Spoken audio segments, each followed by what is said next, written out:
রাসূল সাল্লাল্লাহু আলাইহি ওয়াসাল্লামের হাদিস শরীফ যাচাই বাছাই করার পরে হযরতে আনাস ইবনে মালিক রাদিয়াল্লাহু তাআলা আনহুর হাদিস থেকে আমি এতটুকু জানলাম, যারা আল্লাহ ছাড়া কাউকে সিজদা করে, আল্লাহ ছাড়া অন্য কারোর নামে কোনো কিছু জবাহ করে, আল্লাহ ছাড়া দুনিয়ার জমিনের মধ্যে কারোর আনুগত্য করে, ওই মানুষগুলাকে আল্লাহ তাআলা দুনিয়ার জমিনের মধ্যে ক্ষতিগ্রস্ত হিসেবে ঘোষণা করেছেন।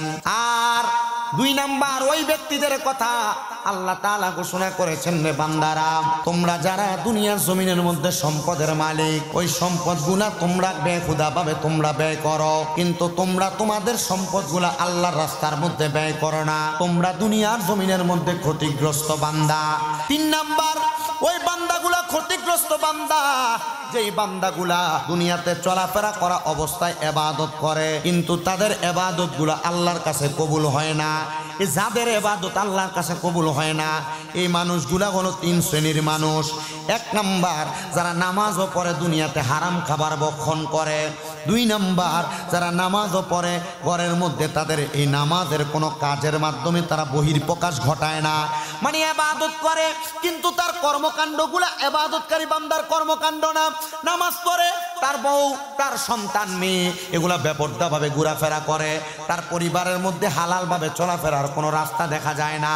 আর তিন নাম্বার, ওই মানুষটা নামাজ পড়ে কিন্তু মানুষটা নামাজটা লোক দেখানোর জন্য পড়ে, ওই মানুষটাও ক্ষতিগ্রস্তদের কাতারের মধ্যে রয়েছে।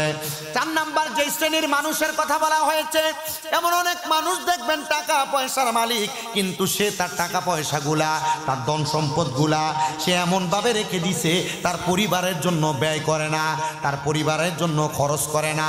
সে চাইলে ভালো একটা জামা পরতে পারে, সুন্দর জামা কাপড় পরে না, এমনভাবে থাকে মনে হয় তার কোনো টাকা পয়সা নাই।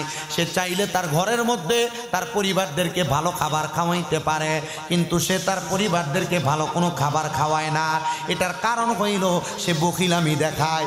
আল্লাহ তাআলা প্যারা হাবিব মুহাম্মদ সাল্লাল্লাহু আলাইহি সাল্লামের মাধ্যমে জানাইলেন, এরা হলো বখিল বখিল বখিল। ওই মানুষগুলার সম্পদের কারণে এরা জাহান্নামের মধ্যে চলে যাবে, এরা ক্ষতিগ্রস্ত।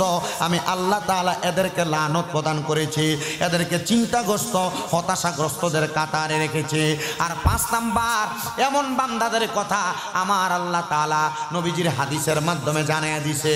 এমন অনেক বান্দা সমাজের মধ্যে বসবাস করে, যেই বান্দারা দুনিয়ার জমিনের মধ্যে মায়ের গর্ভ থেকে দুনিয়াতে আসছেন, বাবার রক্ত চোষা টাকা পয়সা থেকে ওই সন্তানকে মানুষের মতো মানুষ করা হয়েছে, কিন্তু সন্তানটা ওই আম্মা আব্বার উপর জুলুম করেছে, অত্যাচার করেছে, দুনিয়াতে ভাইয়ে ভাইয়ে ঝগড়া করে তাদের সঙ্গে অত্যাচার অনাচারের মধ্যে লিপ্ত হয়েছে। আল্লাহর হাবিব বলেন, ওই মানুষগুলো এমন ক্ষতিগ্রস্ত, এমন ক্ষতিগ্রস্ত, এমন ক্ষতিগ্রস্ত দুনিয়ার বান্দারা শুনে নাও, যারা পিতা মাতার প্রতি এমন অবাধ্যতা প্রকাশ করে, পিতা মাতার প্রতি যদি অন্যায় অত্যাচার করে, খাবার দেয় না, ভাইয়ে ভাইয়ে ঝগড়া করে মা বাবাকে আলাদা করে দেয়, ওই সন্তানদের দুনিয়াতে এক নাম্বার যে সমস্যার সম্মুখীন হওয়া লাগবে, ওই সমস্যাটা হলো আমার আল্লাহ তাআলা ওই সন্তানকে অধিক পরিমাণ অর্থ দিবে কিন্তু প্রশান্তি দান করবেন না। টাকা পয়সার মালিক বানাবে কিন্তু তারা কি দিবে না। নবীজির হাদিসে মুবারাকা আল্লাহর হাবিব সাল্লাল্লাহু আলাইহি ওয়াসাল্লাম নবী আমার বলেন, ভাগ্যবান সেই ব্যক্তি, ভাগ্যবান সেই ব্যক্তি, ভাগ্যবান সেই ব্যক্তি। নবীর হাদিস তিনবার বলছেন, ইয়া রাসূলুল্লাহ, কারা ভাগ্যবান আপনার কাছে জানতে চাই। নবী আমার বলতেছেন, যাদের পিতামাতা দুনিয়াতে বেঁচে আছে এবং ওই পিতামাতার খেদমতের মাধ্যমে সে জান্নাত হাসিল করতে পেরেছে। নবী আমার বলে, হতভাগা, কপাল পোড়া, কপাল মন্দ ওই ব্যক্তি, যেই ব্যক্তি দুনিয়ার জমিনের মধ্যে পিতামাতা বেঁচে থাকা অবস্থায় জান্নাত হাসিল করতে পারে নাই। ইয়া রাসূলুল্লাহ, ইয়া হাবিবাল্লাহ, বুঝতে পারলাম আপনার কথাটা। নবীজি, আবার আপনি আমাদেরকে বোঝান না, আমরা আমাদের পিতা মাতার প্রতি কি দায়িত্ব প্রকাশ করব। মনে করেন আপনার মা বাবা আপনাকে জন্ম দিয়েছে, বার্ধক্যজনিত বয়স, আপনি আপনার মা বাবার খাবার দাবারের দায়িত্ব যেমন নিবেন, আপনি আপনার আম্মা আব্বার ভরণ পোষণের দায়িত্ব তেমন নিবেন, আপনি আপনার আব্বা আম্মার খেদমতের দায়িত্বটা তেমন নিবেন। কিন্তু এমন কাজ করার সত্ত্বেও আপনি যখন দুনিয়াতে চলাফেরা করেন, নবীজি সাল্লাল্লাহু আলাইহি ওয়াসাল্লাম বলছেন, উম্মতেরা, এমন অনেক মানুষ আছে যাদের নিজের চলার পথের গতিসীমা ঠিক থাকে না, কিন্তু সেই ব্যক্তি তার পরিবারকে ঠিক করতে যায় তার গতিসীমা আলটায় ফেলতে উল্টে ফেলে। এই কাজগুলা করার কারণে আল্লাহ তাআলা তার লানত প্রদান করে। এবার নবীজির প্রখ্যাত হাদিস বিশারদ হযরতে ফতেহ আলী সুবহানী রহমতুল্লাহ আলাইহি, যিনি ভারতের গুজরাটে বসবাস করতেন, ফতেহ আলী সুবহানী রহমতুল্লাহ আলাইহি বলেন, জগতের মানুষ তোমরা শুনে নাও, আমি দুনিয়ার জমিনে অনেক মানুষ দেখেছি, কিন্তু এমন ইবাদতকারী কোনো বান্দা দুনিয়াতে দেখি নাই যে বান্দা আমার সামনে পড়েছিল, যার নাম হলো হযরতে হাম্মাদ রহমতুল্লাহ আলাইহি। সে আমাকে একদিন, আমি ফজরের নামাজের পরবর্তী সময়ে আল্লাহ তাআলার ইবাদতের মধ্যে মশগুলে ছিলাম, সে আমাকে আমার ঘরের মধ্যে আইসা বলতেছে, হে আল্লাহর বান্দা, আপনি তো দুনিয়ার জমিনের মধ্যে আল্লাহর নেক বান্দা হিসেবে পরিচিত, আপনি আমাকে একটা কথা বলেন, আপনি কি আমার ছোট্ট একটা উপকার করতে পারবেন? বলে, কি উপকার? বলে, আগামীকালকে দুপুর জোহরের নামাজের পরবর্তী সময় আপনি আমার ঘরে যাবেন, দেখবেন আমার ঘরের মধ্যে আমি মৃত অবস্থায় পড়ে আছি, ওই ঘরের মধ্যে যাইয়া আপনি আমার কাফনের ব্যবস্থা করবেন, গোসলের ব্যবস্থা করবেন, আমার দাফনের ব্যবস্থা করবেন। হুজুর বললেন, আমি নামাজরত অবস্থায়, ইবাদতরত অবস্থায় যখন হতাশাগ্রস্ত হইয়া বসে রইলাম, আমি ইবাদতে মশগুল হইয়া বসে রইলাম, আমার ভিতরে অনেক হতাশা কাজ করতেছে, আমি মশগুল হইয়া বসে থাকা অবস্থায় আমি ঘুমের জন্য তন্দ্রা লাইগা গেছে চোখের মধ্যে। এমন টাইমে ওই ব্যক্তি আমারে আমার ঘরের মধ্যে এসে এই কথা বলার কারণে আমি কেমন জানি অনুভব করতে লাগলাম। হঠাৎ আমার যখন নামাজের রত অবস্থায় জ্ঞানটা ফিরলো, আমি মনে করলাম এটা মনে হয় আমি স্বপ্ন দেখছি। কি দেখছি? স্বপ্ন দেখছি। উনি বলেন, এটাকে আমি স্বপ্ন মনে কইরাম, আমি আমার পরবর্তী সময়ের ইবাদত করতে লাগলাম। কিন্তু এরপরের দিন যখন আমি যোহরের নামাজ পড়লাম, অন্য সময় যোহরের নামাজের পরবর্তী সময় আমার অনেক কাজ থাকে, কিন্তু ওই দিন আমার আর কোনো কাজ আমার হাতের মধ্যে নাই। আমি আবার চিন্তা করলাম যে ওই ব্যক্তি বলছে আমার পাশের এলাকার মধ্যে তার বাড়ি, সে যোহরের নামাজের পরে ওই জায়গায় মৃত অবস্থায় থাকবে, আমার দেখা দরকার ওই ব্যক্তি আসলে কি মৃত অবস্থায় আছে কিনা। হযরতে ফতেহ আলী সুবহানী বলেন, আমি যোহরের নামাজ আদায় করে যখন রওনা করলাম সামনের দিকে, পুরা এলাকার প্রত্যেকটা ঘরের দরজার সামনে আমি গেলাম, দরজার সামনে যাই আমি সালাম দিলাম, আসসালামু আলাইকুম ওয়া রাহমাতুল্লাহ। সব ঘর থেকে আমাকে সালামের জবাব দিল, কিন্তু সর্বশেষ আমি যেই ঘরের সামনে যে সালাম দিলাম, ওই ঘর থেকে কোনো সালামের জবাব নাই। আমি এবার জবাব না পাইয়া মনে করলাম এ ঘরে মনে হয় কেউ নাই, আমি ঘরের সামনে থেকে চলে আসলাম। এমন টাইমে আমার দিমাগের মধ্যে আসলো, হায়রে ওই বান্দা না বলেছে সে মৃত অবস্থায় থাকবে, ওই বান্দা কেমন আছে, কিভাবে আছে, আমি একটু দেখা দরকার। এবার বান্দার ঘরের দরজার সামনে যাইয়া দরজার মধ্যে এমন জোরে আঘাত করেছে, আঘাত কইরা বান্দার ঘরের মধ্যে প্রবেশ কইরা দেখি একজন বান্দা সেজদারত অবস্থায় পড়ে আছে। হযরতে ফতেহ আলী সুবহানী বলেন, আমি তার ঘরের মধ্যে যাইয়া তাকে সেজদারত অবস্থায় দেখা মনে করলাম সে যোহরের নামাজ আদায় করতেছে, কিন্তু তার সেজদা এত লম্বা, সে সেজদা থেকে মাথা উঠাচ্ছে না। আমি মনে মনে একটু চিন্তাগ্রস্ত হইয়া তারে ধরলাম, ধরার পরে দেখলাম কায়ত হইয়া নিচের দিকে পড়ে যাচ্ছে। আমি জিজ্ঞাসা করলাম, এ বান্দা তুমি কেন কোনো কথা বলো না? তখন দেখলাম তার কোনো জবাব নাই, তার নাকের মধ্যে, মুখের মধ্যে, চোখের মধ্যে আমি তোলা দিয়া দেখলাম। আমি বুঝতে পারলাম এই ব্যক্তি দুনিয়ার জমিনের মধ্যে নাই, এই ব্যক্তি আমাকে বলছে মৃত অবস্থায় পড়ে থাকবে, সে তো ইন্তেকাল করেছে। ইন্না লিল্লাহি ওয়া ইন্না ইলাইহি রাজিউন। ইন্তেকাল করা ব্যক্তিটা কবরের মধ্যে দুনিয়ার জমিনে পড়ে আছে।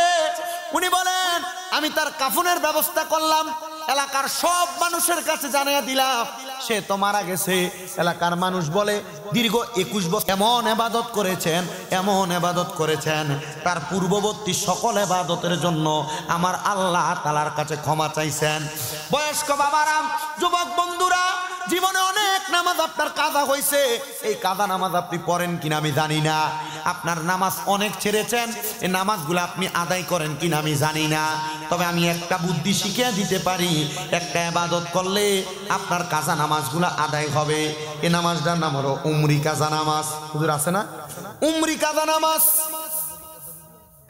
কত নামাজ আপনারা ছাড়ছেন, এখন নামাজ পড়তেছেন। আগে যে নামাজগুলা ছুটছে ওই নামাজগুলো আপনার কবুল হওয়ানোর জন্য এখন আপনি কি করবেন? ওই নামাজগুলার ঘাটতি কেমনে পূরণ করবেন?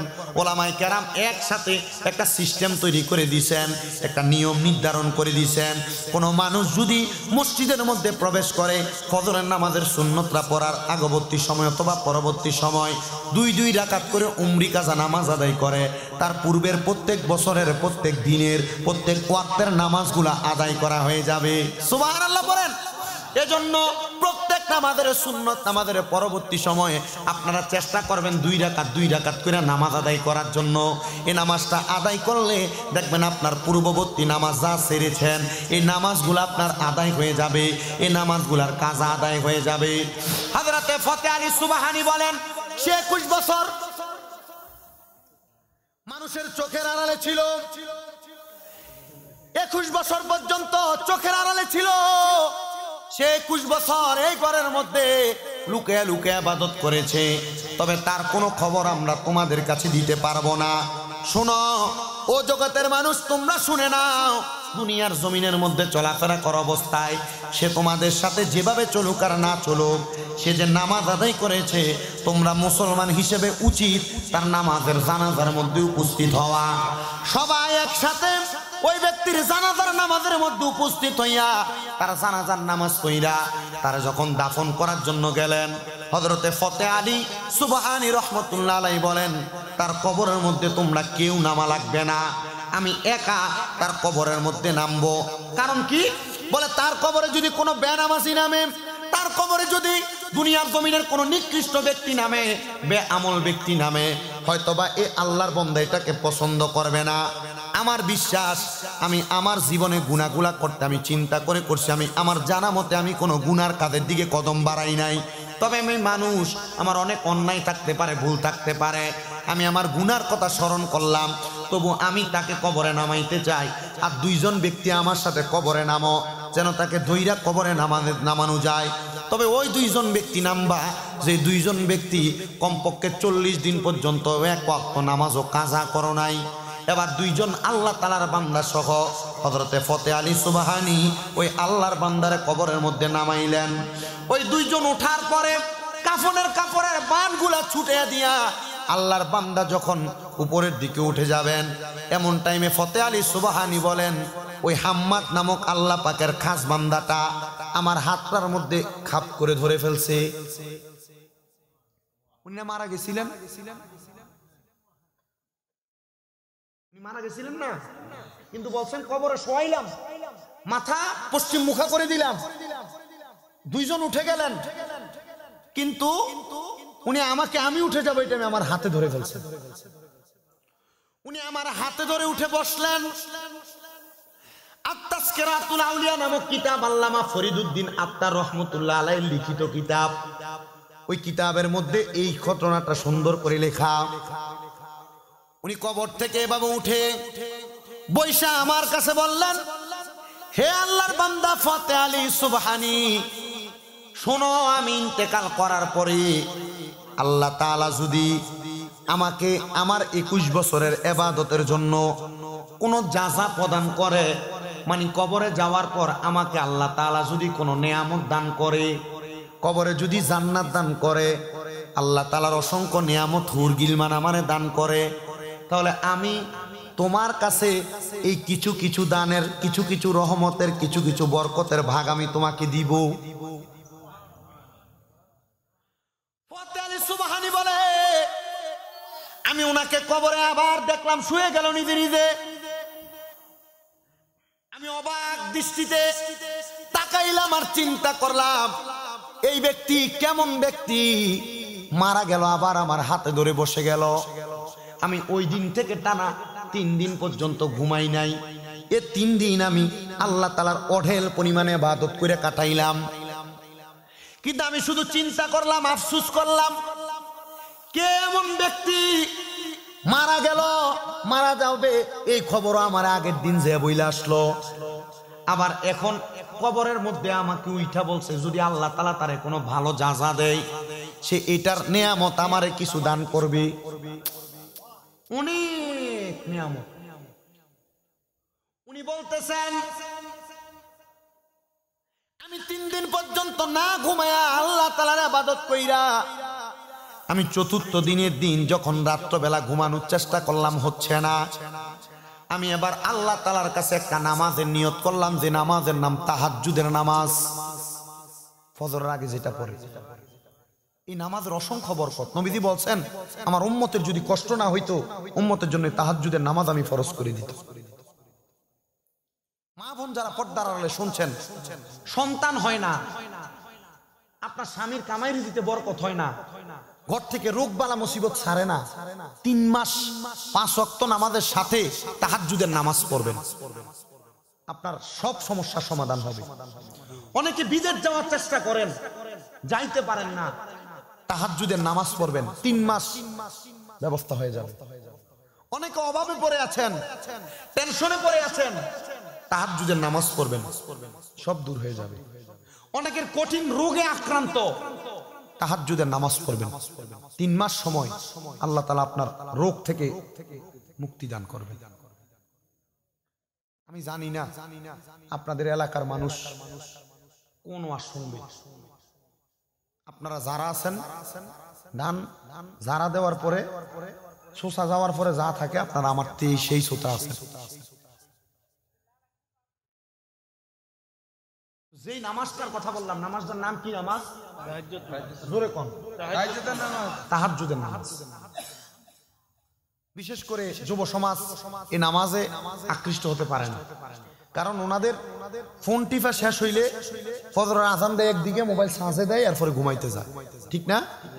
যারা আপনারা বয়স্ক বাবারা আছেন, দাড়ি পাকা, আপনাদের কিন্তু বেশিরভাগ সময় রাত্র 2:30-3টায় ঘুমটা ভাঙে, আর লাগে না, ঠিক আছে না?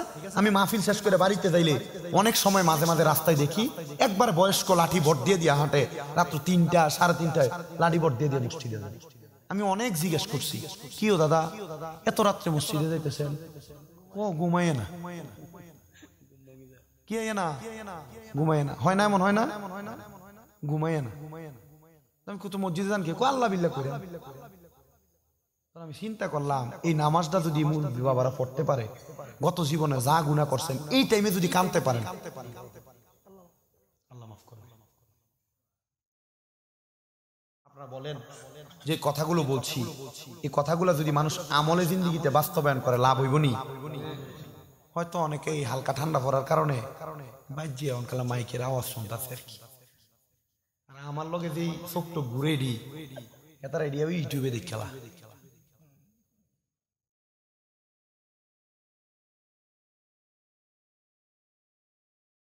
যেই কথা আমি বলতেছিলাম, উনি বলেন আমি তাহাজ্জুদের নামাজে দাঁড়াইলাম, 2 রাকাত নামাজ পড়লাম, 4 রাকাত নামাজ পড়লাম, 6 রাকাত নামাজ পড়লাম, 8 রাকাত নামাজ পড়লাম, 10 রাকাত নামাজ পড়লাম, 12 রাকাত নামাজ আমি পড়লাম। পড়ার পর সুবহানাল্লাহ ওয়ালহামদুলিল্লাহ লা ইলাহা ইল্লাল্লাহ আল্লাহু আকবার লা শারিকা লাহু লাহুল মুলকু ওয়া লাহুল হামদু ইউহয়ি ওয়া ইউমীতু ওয়া হুয়া আলা কুল্লি শাইইন কাদির। আমি এই আমলটা করলাম, করার পর আমার ভালো লাগতেছে না, ঘুমও আসতেছে না। এবার আমি আল্লাহর দরবারে একটা সেজদা দিলাম। কয়টা? সেজদা দিয়ে আমি কোনো কিছু বলি না, ঘুমানোর চেষ্টা করলাম। ওই সময় আমার চোখটা তন্দ্রা লাগলো, একটু ঘুমানোর চেষ্টা করার সাথে সাথে দেখলাম আমার সামনে একজন ব্যক্তি, তার ডাইনে বামে সামনে পেছনে রহমতের ফেরেশতারা ঘোরাফেরা করতেছে। আর ওই ব্যক্তি সুন্দর করে করে হাঁটতেছে, তার যা মন চাইতেছে তাই করতেছে। আমি ওনাকে জিজ্ঞাসা করলাম, আপনার পরিচয় কি? উনি আমাকে বললেন, যারে নিজের হাতে কবরে শোয়াইলেন, আপনি কি আমারে চিনেন না? আমি সেই ব্যক্তি।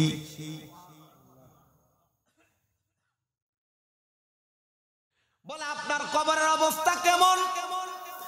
উনি বলে, আমার কবরের অবস্থা আল্লাহ তাআলা এত সুন্দর করে দিয়েছে, আমি দুনিয়ার মানুষের কাছে এটা বইলা বোঝাইতে পারবো না।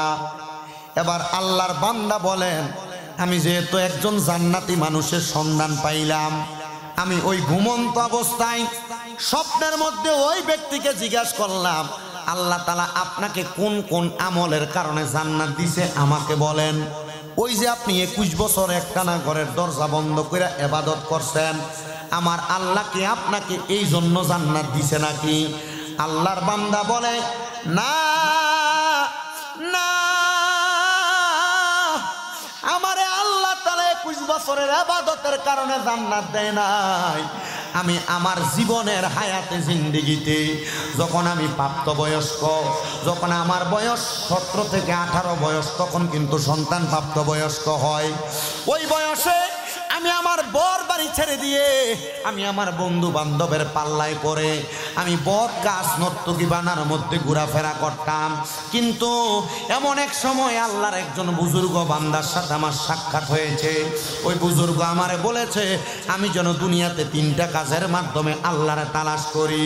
1 নাম্বার আম্মা আব্বার খেদমত, 2 নাম্বার হইল আমার আল্লাহ তাআলার ইবাদত, 3 নাম্বার হইল কম খায়া খায়া আল্লাহ তাআলার রিয়াজত। ওই 3টা কাজ যদি আমি করি আমার আল্লাহ তাআলা আমারে মুক্তি প্রদান করবে। জানোনি আমি যখন কম খাইতাম আমার আল্লাহ তাআলার পক্ষ থেকে আমার জন্য খাবার আসতো। বলে কেমনে গো?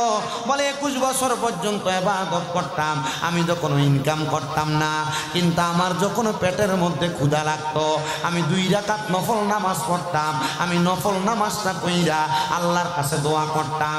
ওই 2 রাকাত নফল নামাজের নাম হলো সলাতুল ইস্তিসহাদের নামাজ, সলাতুল হাজতের নামাজ। আমি সিজদার মধ্যে যাইয়া আল্লাহর কাছে 3 বার সুবহানা রাব্বিয়াল আলা কইরা আল্লাহরে বলতাম, আল্লাহ এখন তো তোমার বান্দার পেটের মধ্যে ক্ষুধা, আমি চাই না দুনিয়ার কোনো মানুষের কাছে হাত বাড়াইতে, আমি চাই তোমার কাছে আল্লাহ তুমি খাবারের ব্যবস্থা করে দাও। ওই বান্দা বলে নামাজের সালাম ফিরানোর আগে আমি ডান দিকে সালাম ফিরাইয়া বাম দিকে ফিরাইয়া দেখতাম আমার জন্য একটা রুটি হাজির হয়ে গেছে। কয়টা রুটি? একটা রুটি হাজির হয়ে গেছে। ওই একটা রুটিকে আমি 4 ভাগ করতাম, আমি 4 দিন পর্যন্ত একটা রুটি খাইতাম। আমি আল্লাহর বান্দা 21 বছর পর্যন্ত ইবাদত করলাম। রিয়াজত ঠিক, ইবাদত ঠিক, কিন্তু আমার এই রিয়াজত এবং ইবাদত হইছে পরে। শোনো রে, আমি বাড়িতে আইসা আমি আমার বৃদ্ধ মা বাবাকে ঘরের মধ্যে পাইছিলাম। আমার আম্মা আব্বার খাসিয়ত ছিল, আমার আম্মা আব্বা 5 ওয়াক্ত নামাজও পড়তেন, কিন্তু আল্লাহ তাআলার কোন অশেষ মেহেরবানি জানি, আল্লাহ তাআলা আমার আম্মা আব্বারে বৃদ্ধ বয়সে আমি সন্তান তাদের কাছে আসার পরে আল্লাহ তাআলা তাদেরকে প্যারালাইজড করে দিছে। অনেক মানুষ আছে না, 1 পা 1 হাত অবশ্যই হয়ে যায় না, প্যারালাইসিস হয়ে যায়, প্যারালাইজ করে দিয়েছে। আমার আম্মা আব্বারে এমন অবস্থায় আমি পাইয়া আমি আমার মা বাবারে শুধু উজু করে দিতাম, আর আমার আম্মা আব্বা নামাজের ওয়াক্তে নামাজ পড়তো। আমাদের ঘরের মধ্যে 2টা বকরি থাকার কারণে ওই বকরি দ্বারা আমরা আমাদের সমাজের এই দুগ্ধ দহন করে বিক্রি করে আমরা আমার পরিবার চালাইতাম। এই অল্প খাবার দিয়ে আমাদের হইয়া যাইত। আমি আমার আল্লাহর কাছে জিজ্ঞাসিত করেছিলাম, আল্লাহ কেন আপনি আমার জান্নাত প্রদান করেছেন? আল্লাহ তাআলার পক্ষ থেকে আওয়াজ দেয়, বান্দা জান্নাত প্রদান করা হয়েছে এই কারণে তুমি যে তোমার বৃদ্ধ মা বাবাকে তুমি ওযু করাইয়া দিছ। কি করে দিছে? ওযু করে দেওয়ার কারণে মাত্র জান্নাত। নামাজ পড়ছিল কয় বছর? 21 বছর। ওইটার কারণে আল্লাহ জান্নাত দেয় নাই, সে বলতেছে। ছোট্ট একটা কাজ, ছোট্ট একটা আমল আপনার জীবন পরিবর্তন করে দিতে পারে। নামাজ বেহেশতের চাবি, সত্য কথা। কিন্তু আল্লাহর নবী কয়, তোমার আম্মা আব্বা এদেরকে কষ্ট দিয়া নামাজ, এটা তোমার দুজকের কারণ হবে।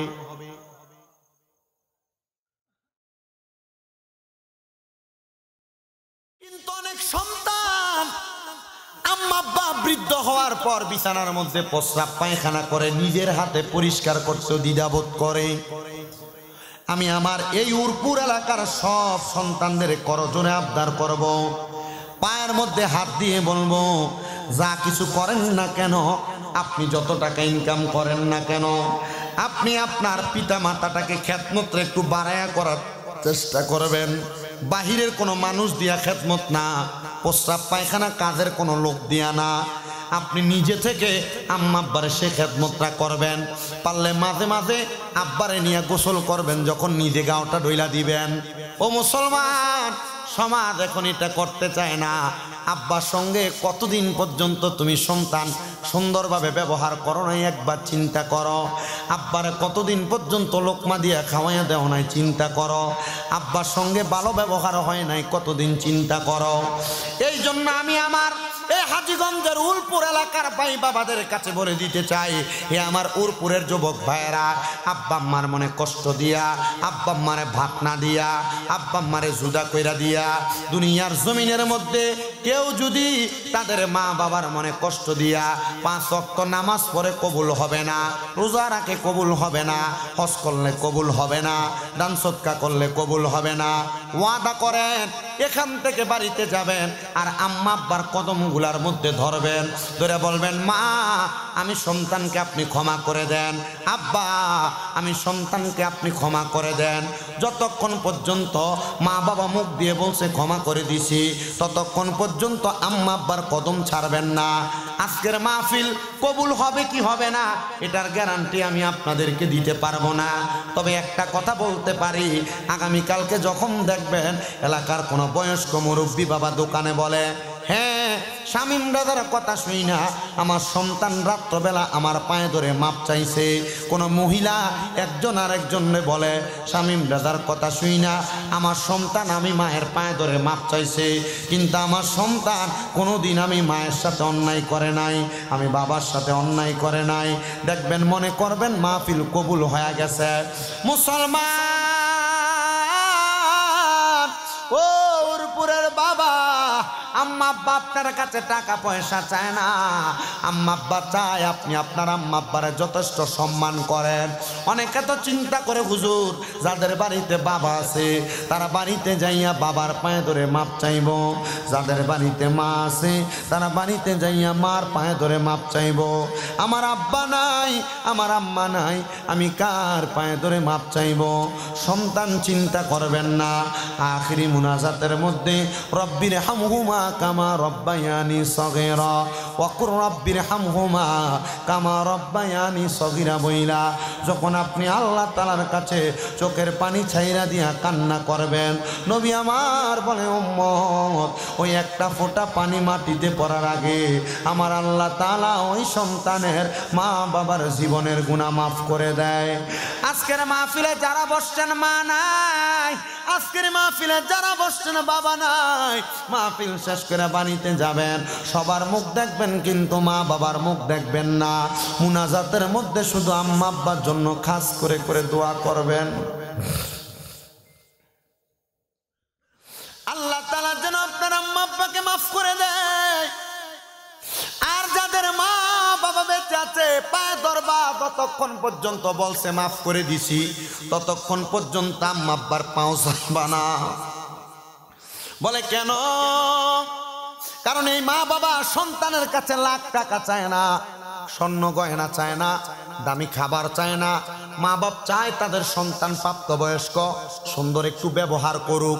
আপনি যে আপনার বাপ মারে ধমক দেন, আপনি যে আপনার আব্বা আম্মার সাথে উগ্র ব্যবহার করেন, বউয়ের সাথে ঝগড়া করেন, আম্মা আব্বার সঙ্গে খারাপ ব্যবহার করেন, লাভ কি? এটার কারণে আপনি আল্লাহর কাছে জবাবদিহিতা করা লাগবে। নারায়ণগঞ্জের একজন মহিলা কিছুদিন পরে পরে আমার কাছে কল দিয়া ওনার স্বামীর জন্য দোয়া চাই, স্বামীটা মারা গেছে। ওই মহিলা আমারে বলছে, হুজুর আমার স্বামী যখন, আমার সন্তান মাত্র 1.5 বছর বয়স, আমার স্বামী মারা গেছে। আমি এই ছেলের দিকে তাকাইলাম, বিবাহ বসি নাই, হুজুর আমার এই সন্তানটার আমি বড় কষ্ট কইরা আমার আসলের সাথে বাইন্দা বাইন্দা মানুষের বাড়িতে বাড়িতে কাজ কইরা আমি আমার এই সন্তানটাকে মানুষ করছি। হুজুর দোয়া করবেন, দোয়া করবেন। কিন্তু এই সন্তানটা বিবাহ করছে অল্প কিছুদিন হয়, গার্মেন্টসে চাকরি করতো, ওই গার্মেন্টসের একটা মাইয়াকে বিয়া করার পরে ওই মাইয়ার প্রেসারের কারণে সন্তান প্রথম কয়েকদিন আমার বাড়িতে ছিল, কিন্তু ওই সন্তান এখন আর আমার বাড়িতে থাকে না। আমি মারে বইলেও যায় নাই, স্ত্রীর কথা শুই না, সন্তান তার বাবার বাড়িতে পাশে একটা বাড়িতে ভাড়া থাকে। হুজুর ওই দিন আমি আমার সন্তানটারে আমি নারায়ণগঞ্জের একটা বাজারের কথা কি যেন বলছে, নামটা ভুলে গেছি। ওই বাজারের মধ্যে আমার ছেলেরে দেখে আমি তারা ডাক দিলাম। হুজুর আমার ছেলে আমার সাথে কথা বলতে লাগলেন, কিন্তু দেখলাম তার স্ত্রীটা তার দিকে ফিরে তাকানোর কারণে সে আমার সাথে আর কথা বলে নাই। মুখটা ঢাকনা দিয়া আমি মায়ের কাছ থেকে চলে গেছি। আমি মা ওই ছেলেটার পায়ের মধ্যে জড়ায়া দইরা বলছি, রে আব্বা, আমি মা তুই সন্তানের কামাই খাইতে চাই না, আমি মা তোর ইনকামের 1 টাকাও আমি বক্ষণ করতে চাই না।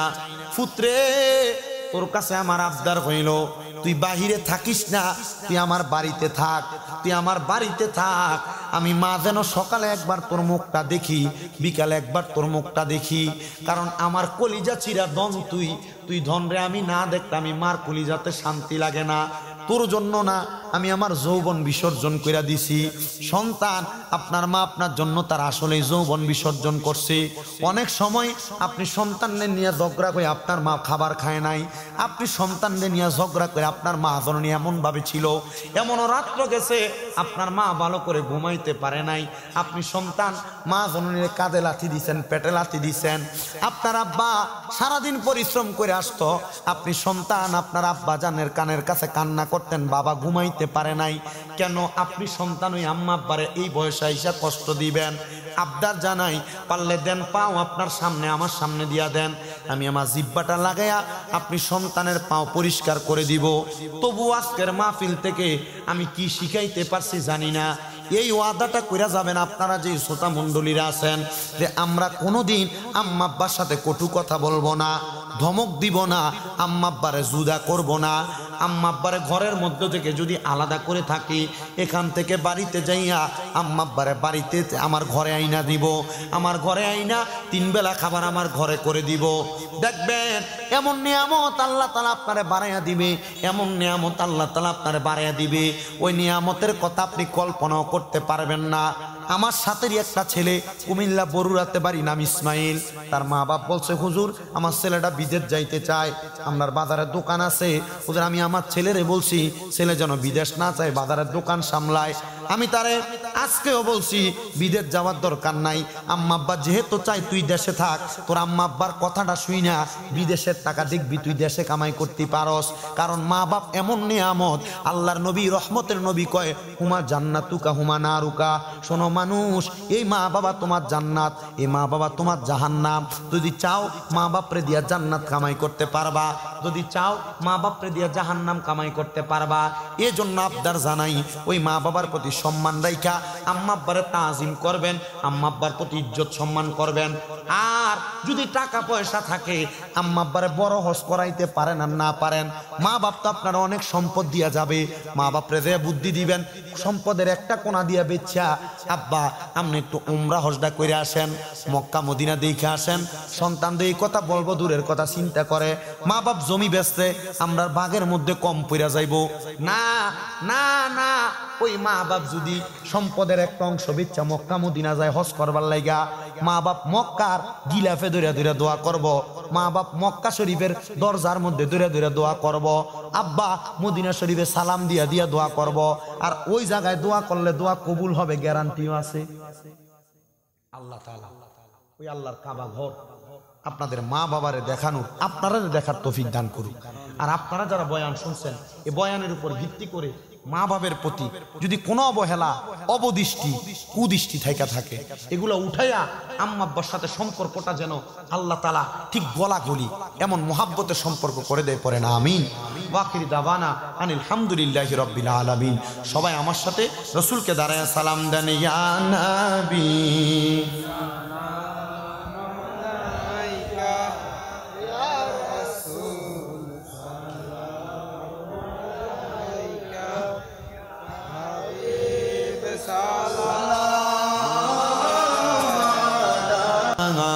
ভালো লাগার জায়গা মদিনা, এত সুন্দর জায়গা কোথাও দেখি না, এত সুন্দর জায়গা কোথাও দেখি না, সাজিয়েছেন দয়াল রাব্বানা, ভালো লাগার জায়গা মদিনা, বলেন ভালোবাসার জায়গা মদিনা, ভালো লাগার জায়গা মদিনা। মদিনা শরীফে দয়ার খাজিনা, মদিনা শরীফে দয়ার খাজিনা, আশিক ছাড়া অন্য বুঝে না, ভালোবাসার জায়গা মদিনা, বলেন ভালোবাসার জায়গা মদিনা, ভালো লাগার জায়গা মদিনা, ভালোবাসার জায়গা,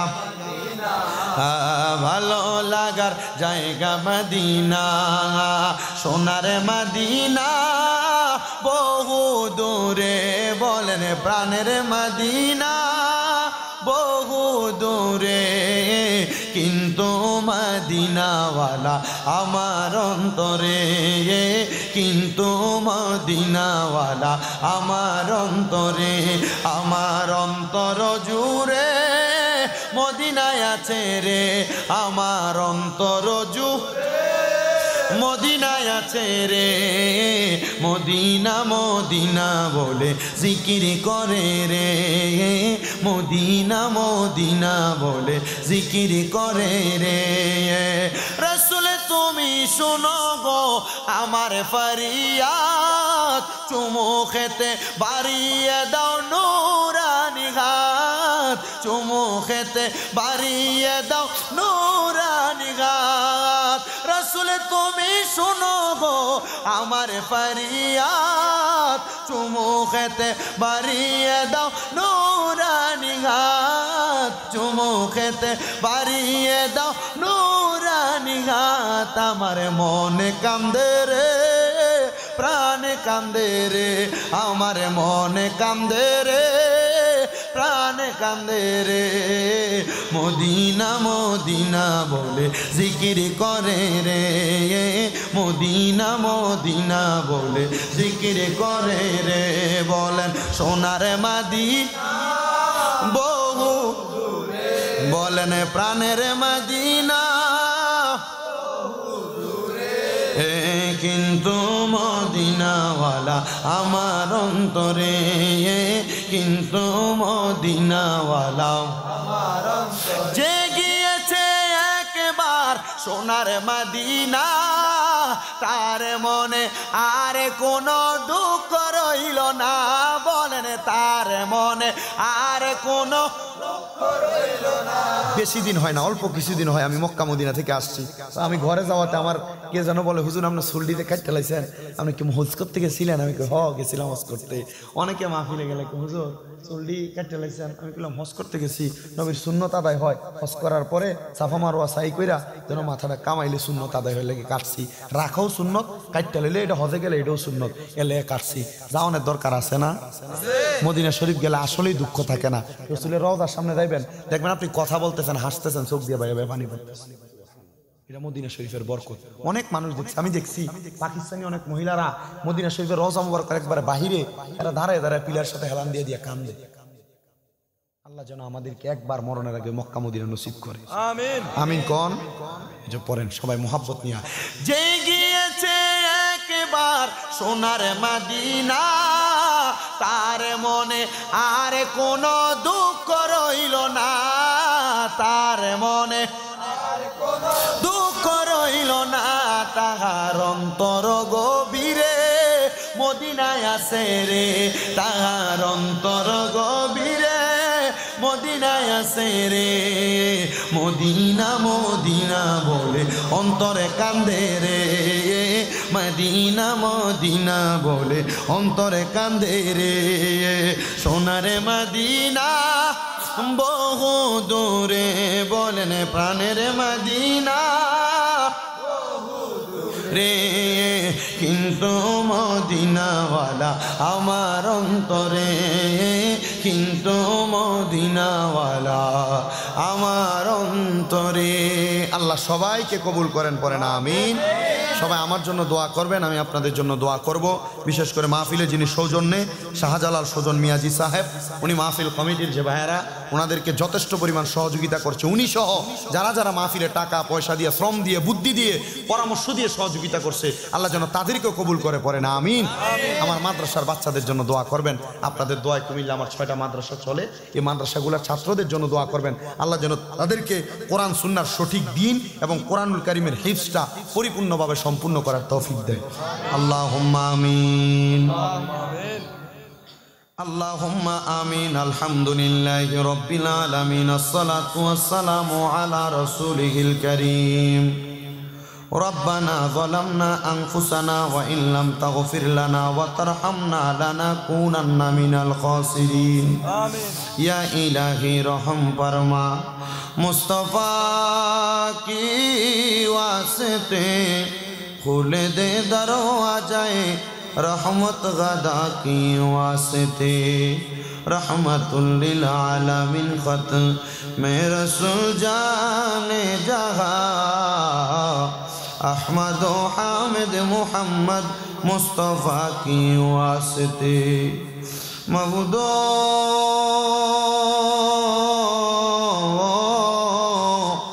ओ दयाल अल्लाह একটু মায়ার নজর কইরা তাকায়া দেখেন গো আল্লাহ, এই চাঁদপুর জেলার অন্তর্গত হাজীগঞ্জ থানাধীন সৈয়দপুর বাজার সংলগ্ন মাজার গেটের দক্ষিণ পাশে হোসাল মোহাম্মদ মিয়াদি বাড়ি সংলগ্ন ওরপুর পশ্চিম দক্ষিণ পাড়া যুব সমাজ মুরব্বী আহলে সুন্নাত ওয়াল জামাতের উদ্যোগে আজিমুশান সুন্নি সম্মেলন ইন্তজাম কইরা আমার সঙ্গে আলেম উলামা দাড়ি পাকা বড় বড় মুরব্বী বাবারা, যুবক নজওয়ান ভাইয়েরা, ছোট্ট ছোট্ট মাসুম বাচ্চারা, পর্দার অন্তরালের আমার কত মা বোনেরা হাত বাড়াইছে আল্লাহ, যার হাতটা তোমার কাছে মায়া লাগে, পছন্দ হয়, ওই হাতের উসিলায় আমরা প্রত্যেকের জীবনের গুনাহ মাফ করে দাও।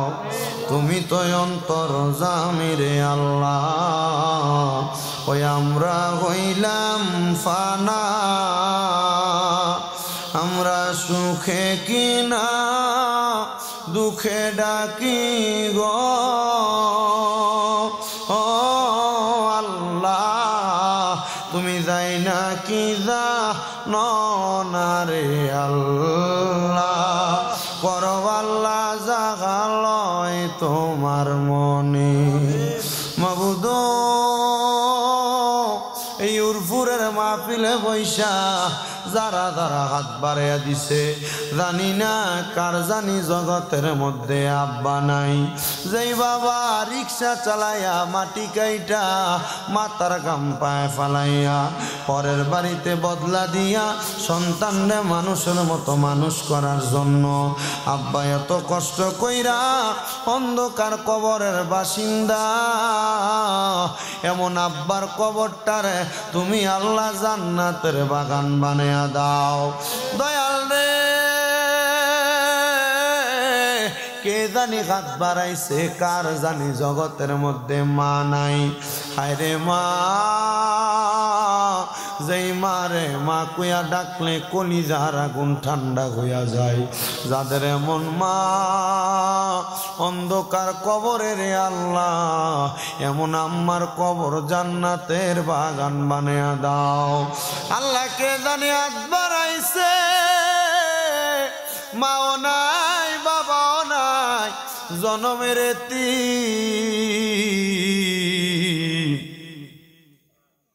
ওই সন্তানের আম্মায় আব্বার কবরে আর আযাবে দিও না, মরিয়া গিয়াছেন আল্লাহ, আল্লাহ যারার মা মাফ করিয়া দেন না গো আল্লাহ কবরে রাজাও। দয়াল রে, আপনি জানেন কার মা নাই, কার বাবা নাই। মাহফিলের সম্মানিত সভাপতি মোহাম্মদ শাহ আলম মিয়াদি সাহেবেরও মা বাবা নাই, দোয়া চাইছে আম্মা আব্বার কবর নাজাতের ফয়সালা করো। বিশেষ করে ওনার মতো যারা যারা মা বাবারা আল্লাহ প্রত্যেকের আম্মা আব্বার কবর নাজাতের ফয়সালা কইরা দাও। বিশেষ করে আল্লাহ আজকের মাহফিলের মধ্যে অনেকের দাদা দাদির বংশ, নানা নানির বংশ, আত্মীয় স্বজন কবরে, প্রত্যেকের কবর নাজাতের ফয়সালা করো আল্লাহ। যারা বেঁচে আছে গো হায়াতের মধ্যে বরকত দান করো আল্লাহ। ফরিয়াদ তোমার দরবারে, মাহফিলে যারা টাকা দিয়া, পয়সা দিয়া, শ্রম দিয়া, বুদ্ধি দিয়া, পরামর্শ দিয়া, মাইক দিয়া, লাইট দিয়া, প্যান্ডেল দিয়া, সম্মানিত শ্রোতা মণ্ডলী উপস্থিত হইয়া, বিশেষ করে সোশ্যাল মিডিয়ার ভাইয়েরা উপস্থিত হইয়া যারা যারা এই মাহফিলের সহযোগিতা করেছে আল্লাহ প্রত্যেককে তুমি কবুল মঞ্জুর করে নাও আল্লাহ। আগামী বছর এই মাহফিলের প্যান্ডেল, মাইক সহ মাহফিলের লাইটিংয়ের খরচগুলা দিয়ে দিবে এই মাহফিলের যুব স্বেচ্ছাসেবক দলের ভাইয়েরা। আমার ভাইদেরকে তুমি কবুল আর মঞ্জুর করে নাও। অনেক প্রবাসী ভাইয়েরা বিদেশ থেকে দোয়া চাই, প্রবাসীদের মনের আশা পূরণ করো, প্রবাসীদের কামাই রুজিতে বরকত দাও, প্রবাসীদের শরীর স্বাস্থ্য সুস্থ রাখো, প্রবাসীদের হায়াতে বরকত দাও, কামাই রুজি কইরা আবার দেশের বাড়িতে ফিরার তৌফিক দান করো। বিশেষ করে জনাব মোহাম্মদ শাহজালাল সুজন মিয়াজি সাহেব, ওনার জন্য দোয়া চা হয় আল্লাহ। উনি সহ যারা যারা মাহফিলের মধ্যে 1 টাকা পর্যন্ত দিয়া সহযোগিতা করেছে তাদের প্রত্যেককে তুমি কবুল মঞ্জুর করো। আমি গুনাহগার মানুষ, কি বয়ান করেছি আল্লাহ, আমার পাপী মুখ দিয়া যা বের হয়েছে আমি সব কথাগুলা বলেছি। খাতা কুসুর বলবিয়া তুমি মাফ কইরা হাবিবে কিবরিয়ার উসিলায় তোমার কুদরতের দরবারে কবুল কইরা সবাইকে আমার কথাগুলা মাইনা চলার তৌফিক দান কইরো। যত উলামায়ে কেরাম কথা বলেছে আল্লাহ, উলামায়ে কেরামদের কথাগুলোর উপরে সবাইকে আমল করার তৌফিক দিও। স্টেজের মধ্যে, প্যান্ডেলের মধ্যে অনেকে হাত বাড়াইছে, পর্দার অন্তরালে আমার অনেক মা বোনেরা দোয়া চাই, আমার মা বোনদেরকে তুমি কবুল আর মঞ্জুর করে নাও আল্লাহ। মরণ দিবা দুঃখ নাই, তবে বেঈমান বানায়া মরণ দিও না। মরণের আগে বারবার তাওয়াফে বাইতুল্লাহ, জিয়ারতে রওজে রাসূলুল্লাহ নসিব করায়া আখিরি জবানে মধুর কালেমা পড়ায়া দিয়েন লা ইলাহা ইল্লাল্লাহু মুহাম্মাদুর রাসূলুল্লাহ সাল্লাল্লাহু আলাইহি ওয়াসাল্লাম। আসসালামু আলাইকুম ওয়া রাহমাতুল্লাহি ওয়া বারাকাতুহু। সভাপতি মহোদয়ের পক্ষ থেকে মাহফিল সমাপ্তি ঘোষণা করা হলো। দোয়া করবেন আপনারা।